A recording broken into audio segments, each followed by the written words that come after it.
भगवान विष्णु ने कलयुग में वकुला देवी नामक एक स्त्री के गर्भ से जन्म लिया। मान्यताओं के अनुसार वकुला देवी यशोदा माँ का पुनर्जन्म लेकर धरती पर आईं। एक बार यशोदा माता भगवान श्री कृष्ण से कहती हैं कि तुमने मुझे अपने और रुक्मणी के विवाह में सम्मिलित नहीं किया, जिसकी लालसा उन्हें जीवन भर रहेगी। जिसके बाद भगवान श्री कृष्ण यशोदा माँ से कहते हैं कि अगले जन्म में वह उनके गर्भ से जन्म लेंगे और वह उनका विवाह खुद करवाएंगी।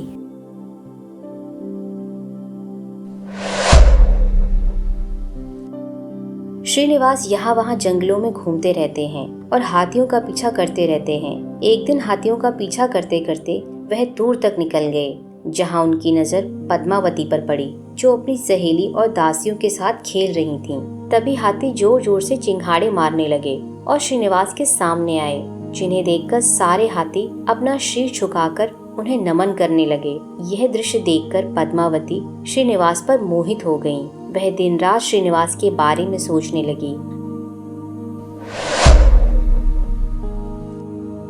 वहाँ श्रीनिवास अपनी माता वकुला देवी को सब बताते हैं और कहते हैं कि कैसे पिछले जन्म में उन्होंने पद्मावती से विवाह करने का आशीर्वाद उसके पिता को दिया था, जिससे वकुला देवी को समझ आ जाता है कि पद्मावती से विवाह करने के उपरांत ही श्रीनिवास को चैन मिलेगा।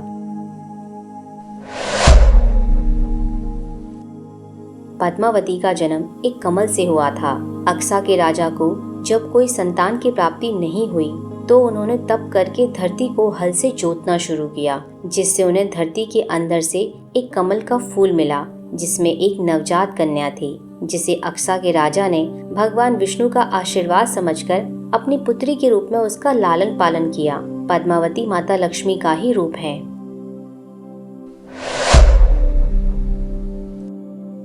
उधर दासियों ने राजा और रानी को पद्मावती के हाल के बारे में बताया कि कैसे वह एक श्रीनिवास नाम के लड़के को प्रेम करने लगी हैं। उधर वकुला देवी अपने पुत्र श्रीनिवास के विवाह का प्रस्ताव लेकर अक्सा राजा के पास आती हैं और सारी बात उन्हें बताती हैं, परंतु राजा ये कहकर विवाह ठुकरा देता है कि श्रीनिवास जंगलों में रहता है और मेरी पुत्री का हाथ मांगने के लिए उसे मेरी इच्छा पूर्ण करनी होगी, उसे मेरी इच्छा अनुसार धन देना होगा।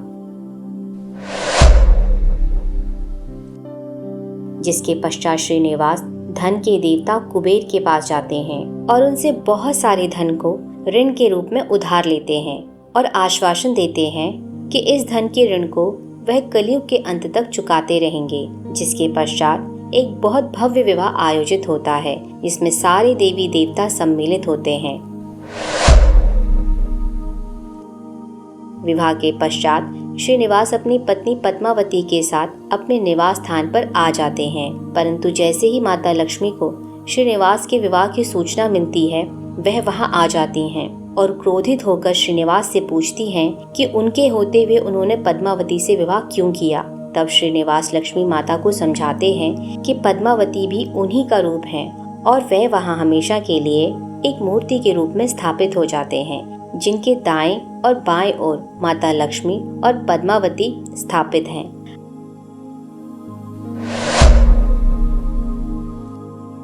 हर साल लाखों पर्यटक भगवान वेंकटेश्वर के दर्शन करने के लिए आते हैं, जो आंध्र प्रदेश के तिरुमाला पहाड़ी की 7वीं चोटी पर स्थित तिरुपति बालाजी के नाम से प्रसिद्ध हैं। मान्यताओं के अनुसार भगवान वेंकटेश्वर भगवान विष्णु के कलयुग में सबसे उच्चतम अवतार हैं, जिन्होंने कलयुग में मनुष्य के कल्याण हेतु पृथ्वी पर जन्म लिया ताकि मनुष्यों का कल्याण हो सके। मात्र बालाजी के दर्शन करने से ही मनुष्यों के कष्टों का निवारण होगा और भगवान वेंकटेश्वर की भक्ति और ध्यान करने से मनुष्य को मोक्ष की प्राप्ति हो सकेगी। भगवान वेंकटेश्वर को सबसे धनी देवता कहा जाता है, क्योंकि वह स्वयं धन लक्ष्मी के स्वामी हैं। समस्त भारत में भगवान वेंकटेश्वर को बहुत प्रसिद्धि प्राप्त है। खासकर दक्षिण भारत में उन्हें सर्वोत्तम देवता का दर्जा प्राप्त है। कलयुग में हर जगह जब अधर्म और भ्रष्ट आचरणों में पड़कर मनुष्य अपने कर्मों के कारण कष्ट भोगेंगे, तब उन कष्टों का निवारण भगवान वेंकटेश्वर करेंगे, जो कि विष्णु भगवान के कल्कि अवतार के धरती पर आने तक विराजमान रहेंगे।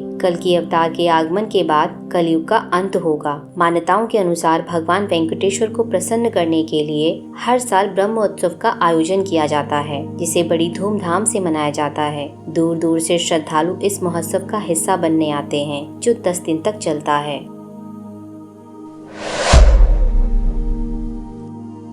भगवान तिरुपति बालाजी के मंदिर से जुड़े कुछ रहस्य हैं, जिसकी वजह से ये मंदिर विश्व प्रसिद्ध है। जैसे भगवान वेंकटेश्वर की मूर्ति के बाल असली हैं। किसी को यह नहीं पता कि भगवान की मूर्ति के पास जलने वाले दीपक की लौ कितने वर्षों से जल रही है।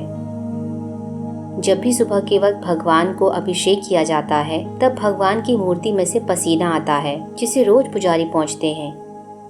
तिरुपति बालाजी दुनिया में से सबसे अमीर मंदिरों में से एक है, जिसमें सबसे ज्यादा श्रद्धालु दर्शन करने आते हैं।